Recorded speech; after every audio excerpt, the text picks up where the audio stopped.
আসসালামু আলাইকুম, স্বাগত জানাচ্ছি আরটিভি সকালের সংবাদে। আপনাদের সঙ্গে আছি আমি সিনথিয়া রহমান। উদ্বেগ উৎকণ্ঠা গুঞ্জনের মধ্যে বিএনপি ও জামায়াতকে বৈঠকের জন্য আমন্ত্রণ জানিয়েছেন প্রধান উপদেষ্টা অধ্যাপক মোহাম্মদ ইউনূস।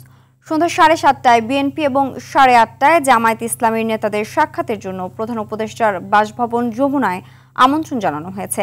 বিএনপির স্থায়ী কমিটির সদস্য সালাউদ্দিন আহমদ জানিয়েছেন 7:30টায় সাক্ষাতের সময় ঠিক করা হয়েছে। সৈয়দ আব্দুল্লাহ মোহাম্মদ তাহের জানিয়েছেন দেশে চলমান উদ্ভূত পরিস্থিতিতে ইতিমধ্যে জামায়াতে ইসলামীর আমির সর্বদলীয় বৈঠক ডাকতে প্রধান উপদেষ্টার প্রতি আহ্বান জানিয়েছেন। প্রধান উপদেষ্টার কার্যালয় আজ রাতে সাক্ষাতের জন্য তাদের আমন্ত্রণ জানানো হয়েছে।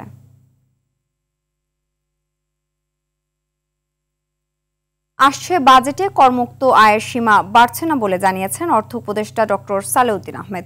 তবে চলমান অর্থনৈতিক বাস্তবতা বিবেচনায় এই সীমা বাড়ানোর তাগিদ দিয়েছেন অর্থনীতিবিদরা।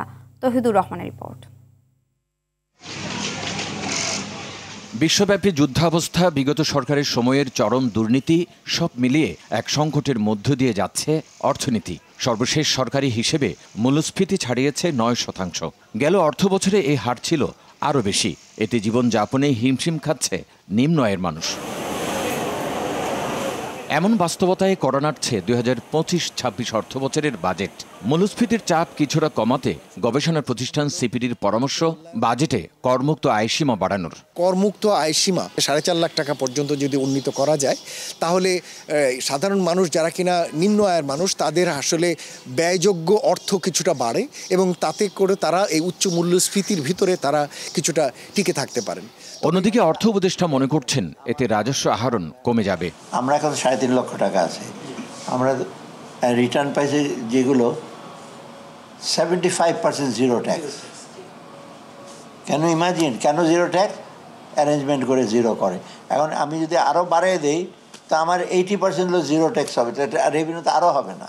ট্যাক্স আহরণের সময় দুর্নীতির কারণে বড় অঙ্কের টাকা সরকারি কর্মকর্তাদের পকেটে চলে যাচ্ছে। এটি বন্ধ হলে সাধারণ মানুষ উপকৃত হবে বলে আশা করেন ডক্টর সালেউদ্দিন আহমেদ। তৌহিদুর রহমান, আরটিভি, ঢাকা। বরগুনার পাথরঘাটায় অবৈধভাবে বিষখালী নদীর অংশ ইজারা নিয়ে জেলেদের থেকে অর্থ আদায়ের অভিযোগ উঠেছে স্থানীয় প্রভাবশালীদের বিরুদ্ধে। স্থানীয়দের কাছে এটি পরিচিত পেয়েছে নদী ব্যবসা হিসাবে। ভয়ে প্রকাশ্যে অভিযুক্তদের বিরুদ্ধে কথা বলছেন না কেউ। স্থানীয় প্রশাসন বলছে তদন্ত সাপেক্ষে দ্রুত এ বিষয়ে ব্যবস্থা নেওয়া হবে। বরগুনা থেকে তাহিদুল ইসলাম শুভর পাঠানো তথ্যচিত্রে বিস্তারিত জানাচ্ছেন আব্দুল হামিদ। বরগুনার পাথরঘাটা উপজেলার প্রায় 85% মানুষের জীবিকা চলে মাছ শিকার করে। নদীতে কাঙ্ক্ষিত মাছ না পেয়ে বছরের বেশিরভাগ সময় অভাব অনটনে দিন কাটাতে হয় তাদের। তার উপর মাছ শিকারে বিগত ফ্যাসিস্ট সরকারের আমলে চালু হওয়া ইজারা প্রথার জন্য বইতে হচ্ছে বাড়তি ব্যয়ের বোঝা। বিষখালী নদীর দূরতলা খাল থেকে জীবনতলা এলাকার প্রায় 3 কিলোমিটার অংশে মাছ শিকারের জন্য একটি অসাধু চক্রকে 3 মাসের জন্য দিতে হয় 4 থেকে 5 হাজার টাকা। আমরা গরিব মানুষ, আমাকে তো টাকা দেওয়া না দিলে তার দেবে না। আমার তো বাধ্যতামূলক। ধরেন আমি এবছর টাকা দিলাম না, আগামীতে এখানে আমার পাতে দেবে না, অন্য লোক টাকা দেবে, হারে পাতে দেবে। সব নেতা হয়ে গেছে, ওই আসাত মেয়েরা গুরুতে হেরা বেচা যে গোষ্ঠী ভালো, যেটাই পোনা ভালো হয় ওইটার ক্ষেত দাম 4,000 টাকা, তারপর 3,000 টাকা, তারপর 2,000 টাকা। তাই যারা বায় ওরা মনে করেন গরিব মানুষ, ওরা অনুপায় ওই টাকা দিতে বাধ্য। সচেতন নাগরিকরা বলছেন নদী ইজারা দেওয়ার অধিকার কারণেই নদীগুলি বিক্রি হচ্ছে, নদীর পানি বিক্রি হচ্ছে, নদীর স্থান, মাছের স্থানগুলি বিক্রি হচ্ছে। এটা অনৈতিক কাজ এবং অন্যায় কাজ। প্রাকৃতিক সম্পদ যে যার মতো করে মাছ ধরতে পারে। চরম অন্যায়, আইন বিরোধী। যদি যে চক্র এটি করে থাকে অবশ্যই তাদের আইনের আওতায় আনা উচিত।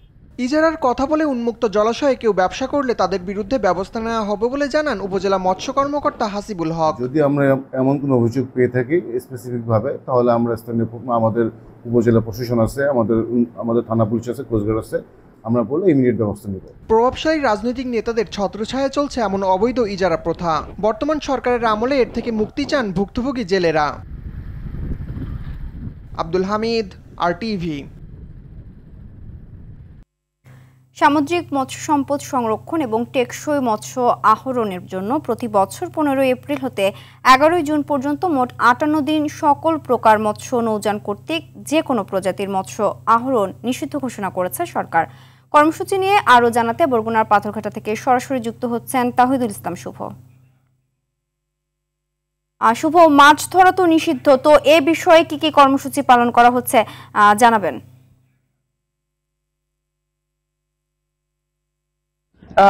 সাগরে চলছে এখন 58 দিনের নিষেধাজ্ঞা। এই নিষেধাজ্ঞা কিন্তু আমরা দেখেছি যে সাগরে সাগরকামী যে জেলেরা রয়েছেন তারা কিন্তু যে এখন ঘাটে বসে সময় পার করতে যাচ্ছেন এবং তারা ট্রলার মেরামতকরণে ব্যস্ত সময় পার করছেন এবং উপজেলা মৎস্য বিভাগের পক্ষ থেকে কিন্তু তারা সচেতনমূলকভাবে বিভিন্ন জায়গায় তারা সভা করেছেন। আমি তো দেখাতে যাই আমার পাশে কিন্তু ট্রলারগুলো এখন রয়েছে এবং সাগরে ইলিশ সহ সামুদ্রিক মাছ বাড়ার লক্ষ্যে কিন্তু জেলেদেরকে নিয়ে তারা একাধিকবার উঠোন বৈঠক করেছেন এবং মৎস্য অবতরণ কেন্দ্রে উপজেলার কেন্দ্রিক সকল জেলেদের কিন্তু তারা ডেকে তারপরে কিন্তু তারা সচেতনমূলক বলেছেন। কারণ ইলিশ যে ঝাটকা এখন ঝাটকা ও ইলিশ যে চলছে মজুত এবং আহরণ কিন্তু একদম সম্পূর্ণভাবে নিষেধ রয়েছে। এতে কিন্তু যে এই উপকূলীয় যারা জেলে আছে এবং বিষখালী এবং বলেশ্বরের জেলেরা কাঙ্ক্ষিত কিছু পরিমাণ মাছ ঘাটে বিক্রি করছেন, এতে কিন্তু খুবই অল্প এবং এই দেশের দ্বিতীয় বৃহত্তম মৎস্য অবতরণ কেন্দ্র বরগুনার পাথরঘাটায় রয়েছেন এবং এই মৎস্য অবতরণ কেন্দ্রে কিন্তু যে যদি বলতে যাই যে বড় একটি দেশের রাখতো, সেক্ষেত্রে কিন্তু এখন ইলিশের দামও কিন্তু অনেক বেশি রয়েছে এবং যে 1 কেজি উপর যে ইলিশ রয়েছে তা বেচা কেনা হচ্ছে 1,30,000 টাকা পর্যন্ত এবং এর পরে যে রয়েছে 500 গ্রাম থেকে 600 গ্রাম তা বিক্রি হচ্ছে প্রায় 70,000 টাকা। তাতে কিন্তু প্রায় 28 টাকা দাম পড়ে যায়। এতে কিন্তু যে দাম বেশি হওয়ার কারণে কিন্তু যে সাধারণ মানুষও কিনতে পারছেন না এবং জেলেরা দাম বেশি পেলেও কিন্তু সাগরে নিষেধাজ্ঞা চলছে এবং নদীতে পেলেও কিন্তু তার দাম অনেক বৃদ্ধি রয়েছে এবং জেলেদের যে দাবি রয়েছে, জেলেদের এই যে তারা ঘাটে বসে সময় পার করছেন এবং যে জেলেদের বরাদ্দিত চাউল এখন পর্যন্ত কিন্তু জেলেদের মাঝে বন্টন করা হয় না। জেলেরা কিন্তু বলেছেন এবং এ বিষয়ে মৎস্য বিভাগের সাথে কথা বলেছি, তারা বলেছেন খুব শীঘ্রই জেলেদের মাঝে চাল বন্টন করা হবে এবং তাদের যে সচেতনমূলক ভাবে তাদেরকে বিভিন্নভাবে বোঝানো হচ্ছে যাতে ইলিশ সহ সামুদ্রিক মাছ যেন তারা নিধন আর না করে এবং এই বিষয়ে কিন্তু তারা একাধিকবার বৈঠক করেছে বলে কিন্তু আমাদের মৎস্য বিভাগ জানিয়েছেন। এবং এই ছিল আমার কাছে বরগুনা পাথরঘাটা থেকে সর্বশেষ। ধন্যবাদ। রাজধানীর বিভিন্ন এলাকায় চলছে গ্যাসের তীব্র সংকট, অনেক জায়গায় জ্বলছে না চুলা। দিনের বেশিরভাগ সময়ে গ্যাস না থাকায় চরম ভোগান্তি পোহাতে হচ্ছে নগরবাসীকে। কখনো ভোরে আবার কখনো গভীর রাতে গ্যাস আসে, তাও স্থায়ী হয় ঘণ্টাখানেক। আবার কিছু কিছু জায়গায় বৃহস্পতিবার থেকে নেই একেবারেই, ফলে ভোগান্তি পৌঁছেছে চরমে। শুধু আবাসিক নয়, এই সংকট দেখা দিয়েছে গ্যাস পাম্পগুলোতেও। রাজধানীর প্রায় প্রতিটি পাম্পে দেখা যাচ্ছে দীর্ঘ লাইন। আবার পর্যাপ্ত গ্যাস না পাওয়ার অভিযোগও করছেন গাড়ি চালকরা।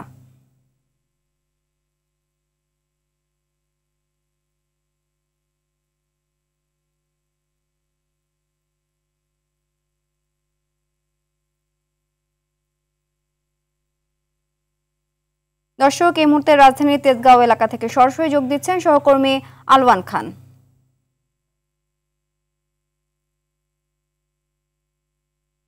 আলওয়ান, গ্যাস সংকটের কোনো কারণ জানতে পেরেছেন কিনা? পাম্পগুলোর কি অবস্থা দেখছেন জানাবেন।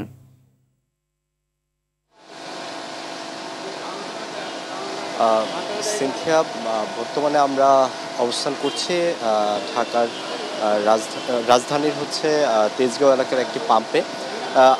আপনারা জানেন যে বর্তমানে ঢাকা সহ ঢাকার বিভিন্ন এলাকায় দেখা যাচ্ছে গ্যাসের তীব্র সংকট। বাসাবাড়ি থেকে শুরু করে সব জায়গায় গ্যাসের একটি সংকট, যার কারণে যারা অসন্তুষ্ট আবাসিক যেই বাসিন্দারা, তাদের সাথে সাথে রাজধানীর যে পাম্পগুলো আছে, পাম্পগুলোতে দেখা গেছে তীব্র লাইন, যারা গাড়ির লাইন, যে গাড়ির লাইনের ড্রাইভাররা গ্যাস নেওয়ার জন্য পাম্পগুলোতে জড়ো হয়েছে এবং তারা তাদের অসন্তুষ্ট প্রকাশ করছে যে তারা গ্যাস না থাকার কারণে, গ্যাস সময় মতো গ্যাসটা নিতে না পারার কারণে তারা তাদের যে গাড়ি চলাচলের অথবা গাড়ি চালানোর যেই সময়টা, সেই সময়টা তারা পাচ্ছে না। তার কারণে তাদের সময় নষ্ট হচ্ছে, তাদের অনেক ভাড়া তারা মিস করতেছে।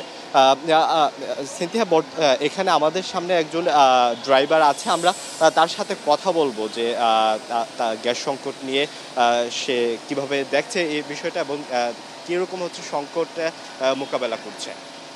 আচ্ছা, আপনি বলবেন, আপনি তো হচ্ছে দীর্ঘক্ষণ এই যে 2 ঘন্টা 2.5 ঘন্টা গ্যাসের লিগে লাইন দিয়ে দাঁড়ায় রয়েছি। আগে কইছে যে ইন্ডিয়ারে গ্যাস দিয়ে দেয়, আমরা গ্যাস পাই না। এখন তো আর ইন্ডিয়ারে গ্যাস দিয়ে দেয় না। তা আমরা এই যে এখন 2 ঘন্টা 3 ঘন্টা 4 ঘন্টা গ্যাসের লিগে সিরিয়াল দিয়ে দাঁড়াই থাকি। এই ছাগল দিয়ে তো আলতো সাজাইব না। ছাগল দিয়ে যদি আলতো সাজাইতো তাহলে মানুষে 5,000 টাকা দিয়ে ছাগল কিনতো, লাখ টাকা দিয়ে গরু কিনে আলতো আসতো না।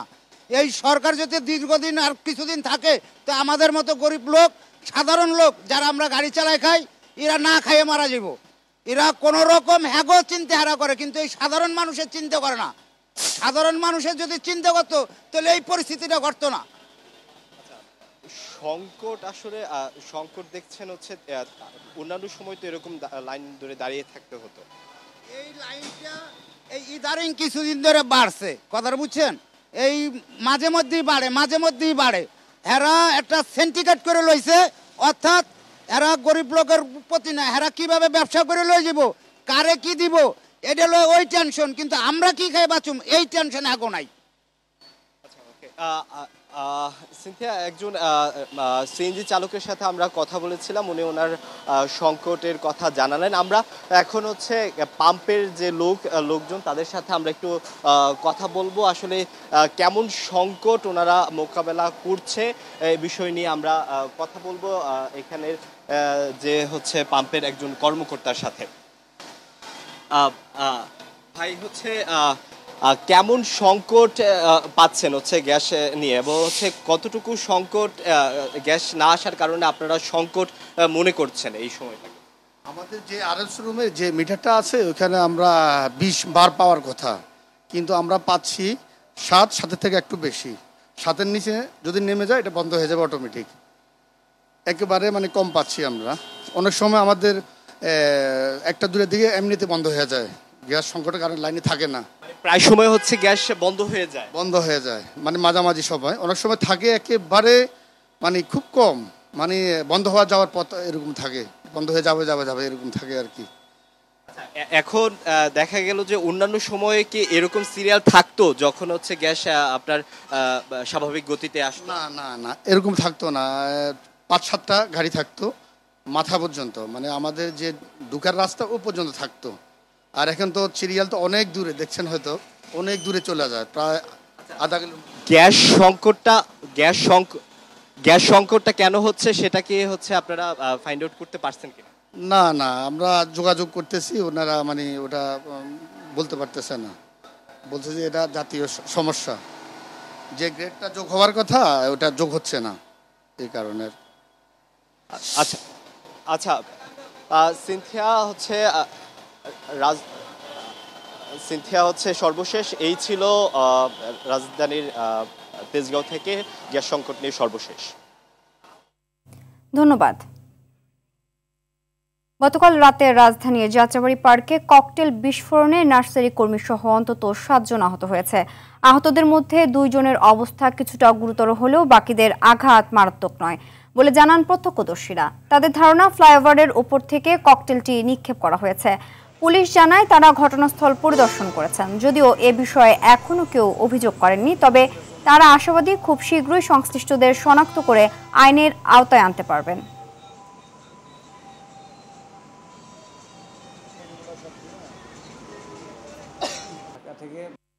সজাগতার সৃষ্টি করার জন্যই হামলা চালানো হচ্ছে কোনো একটা বাহিনীর দ্বারা। ককটেলের যে জিনিসপত্রগুলো আছে ওগুলা এখানে পড়ে আছে, তারপর আমরা বুঝতে পেরেছি যে এখানে একটি বোমা বিস্ফোরণ হয়েছে।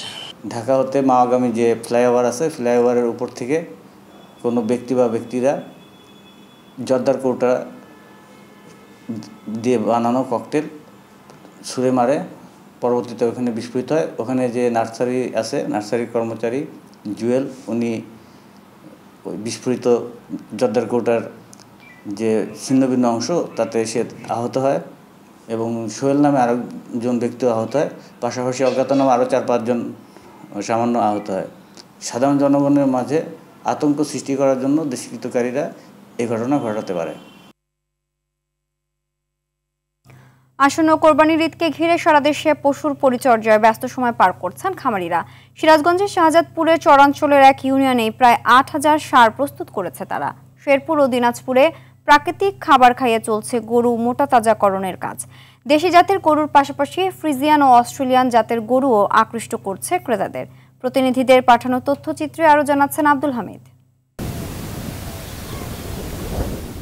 যমুনা নদী অধ্যুষিত সিরাজগঞ্জের শাহজাদপুরের সনাতনীর প্রতিটি বাড়িতেই পালিত হচ্ছে গবাদি পশু। ঈদ উপলক্ষে শেষ মুহূর্তের প্রস্তুতি সারছেন গৃহস্থলীর খামারিরা। সব বাড়িতেই 5টা 6টা 7টা এরকম গরু আছে, সবাই তো বিক্রি করবে, ডাকা যাবে। সম্পূর্ণটা দেশি পদ্ধতিতে, যেমন কাঁচা ঘাস, খড়, খোল, ভুসি। উপজেলা প্রাণী সম্পদ কর্মকর্তা বলছেন, আসন্ন ঈদে শুধুমাত্র সনাতনী ইউনিয়নেই গবাদি পশুর বাজার দাঁড়াবে 1800 কোটি টাকার। এই উপজেলাটিকে সমৃদ্ধ করছে বা অর্থনৈতিকভাবে এই চরের অঞ্চলের মানুষজন স্বাবলম্বী হচ্ছে একমাত্র এই ষাঁড় গরু লালন পালন করার মাধ্যমে। প্রাকৃতিক খাবার খাইয়ে গরু পরিচর্যায় ব্যস্ত শেরপুরের খামারিরা। চাহিদার তুলনায় প্রায় 4000 পশু বেশি থাকায় ন্যায্য দাম পাওয়া নিয়ে চিন্তিত তারা। আমরা আশা করতেছি যদি আমরা সঠিক মূল্য পাই, ন্যায্য মূল্য পাইলে আমরা এইভাবে প্রতি বছরে এইভাবে গরু বিক্রি করতে পারবো। প্রত্যেক বছর আবার একটা গরু আশা করছি। গতবার কিন্তু গরু নিয়ে গেছি, অনেক ভালো গরু, তো এবারও আসছি এখানে গরু কিনতে। সব ধরনের সহযোগিতা দেওয়ার আশ্বাস উপজেলা প্রাণী সম্পদ কর্মকর্তার। আমাদের কোরবানির হাটগুলোতে পশু স্বাস্থ্য পরীক্ষা, গর্ভ পরীক্ষা এবং হার্ট মনিটরিংয়ের জন্য আমাদের ভেটেরিনারি মেডিকেল টিমগুলো কার্যক্রম অব্যাহত থাকবে। এদিকে ঈদকে সামনে রেখে ব্যস্ত দিনাজপুরের খামারিরাও। চলতি বছর জেলায় দেশি গরুর পাশাপাশি বিদেশি জাতের গরুর চাহিদা রয়েছে ব্যাপক। ভারতীয় গরু না আসলে ভালো লাভের আশা খামারিদের। আমরা মনে করেন ভারত থেকে যদি গরু না আসে তাহলে মনে করেন আমরা অনেক টাকা লাভবান হব। সব ঠিক থাকলে ঈদের আগ মুহূর্তে বেচা বিক্রি বাড়ার প্রত্যাশা সংশ্লিষ্টদের। আব্দুল হামিদ, RTV। আসছে 25শে মে জাতীয় কবি কাজী নজরুল ইসলামের 126তম জন্মবার্ষিকী। দিবসটি উদযাপনে কবি স্মৃতি বিজড়িত ময়মনসিংহে ত্রিশালে 3 দিনের কর্মসূচি হাতে নিয়েছে স্থানীয় প্রশাসন। জাতীয় পর্যায়ে নজরুলের জন্মজয়ন্তীর অনুষ্ঠান আয়োজনের দাবি কবি ভক্তদের। ময়মনসিংহ থেকে মোজাম্মেল খোকনের প্রতিবেদন, জানাচ্ছেন সৈয়দা সামিয়া তামান্না। কাজী নজরুল ইসলামের বাল্যস্মৃতি রক্ষায় 2008 সালে জাতীয় কবির নামে ত্রিশালে প্রতিষ্ঠা করা হয় বিশ্ববিদ্যালয় সহ নানা স্থাপনা। প্রতি বছর তার জন্মজয়ন্তী পালন করা হয় নানা আয়োজনে। এবারও জন্মজয়ন্তী উপলক্ষে নজরুল একাডেমি মাঠে আয়োজন করা হচ্ছে 3 দিনের মেলা ও আলোচনা অনুষ্ঠান। এখন চলছে শেষ মুহূর্তের প্রস্তুতি। আয়োজনকে জাতীয় পর্যায়ে নিয়ে যাওয়ার দাবি নজরুল প্রেমীদের। জাতীয় সরকার থেকে নজরুল জন্মবার্ষিকী জাতীয় পর্যায়ে হওয়া উচিত। কবির জন্মজয়ন্তীকে ঘিরে দেশের বিভিন্ন প্রান্ত থেকে এরই মধ্যে ছুটে এসেছে অনেকে। ভোগান্তি ছাড়াই অনুষ্ঠান উপভোগ করার লক্ষ্যে থাকছে সব ধরনের চেষ্টা। এই বছর কি হয় তা জানি না, কিন্তু মাত্র আমরা আসছি, বেচা কিনা আরাম বইলে বোঝা যাবে কি মনে হবে। আমরা সার্বিক প্রস্তুতি গ্রহণ করতেছি, দোকানপাট আসতেছে। নজরুল জন্মজয়ন্তী উদযাপন করার জন্য সর্বাত্মক প্রচেষ্টা করতেছি স্থানীয় পর্যায়ে। তবে ত্রিশালে জাঁকজমকপূর্ণভাবে নজরুল জন্মজয়ন্তী উদযাপনের কথা জানিয়েছে স্থানীয় প্রশাসন। যদিও এবার জাতীয়ভাবে প্রোগ্রামটা হচ্ছে না, এজন্য এলাকাবাসীর মধ্যে কিছুটা অসন্তোষ বিরাজ করেছিল এবং তারা চেয়েছিল যে এখানে যেন জাতীয় প্রোগ্রাম হয়। আমরাও চেষ্টা করেছিলাম, কিন্তু যাই হোক, যদি জাতীয় পর্যায়ে না হলেও জাতীয় পর্যায়ের সাথে মিল রেখে এবং প্রায় সমান আনুষ্ঠানিকতার মাধ্যমে আমাদের এই অনুষ্ঠানটি অনুষ্ঠিত হবে। 1914 সালে ভারতের আসানসোল থেকে নজরুলকে ময়মনসিংহের ত্রিশালে কাজের সিমলায় নিয়ে আসা হয়। ভর্তি করা হয় দরিরামপুর স্কুলে। সেখানে 8ম শ্রেণী পর্যন্ত পড়াশোনার পর চলে যান কুমিল্লায়। সৈয়দা সামিয়া তামান্না, RTV। সকালের সংবাদ এ পর্যন্তই। মধ্যাহ্নের সংবাদ দুপুর 12টায় দেখার আমন্ত্রণ রইল। ধন্যবাদ সবাইকে।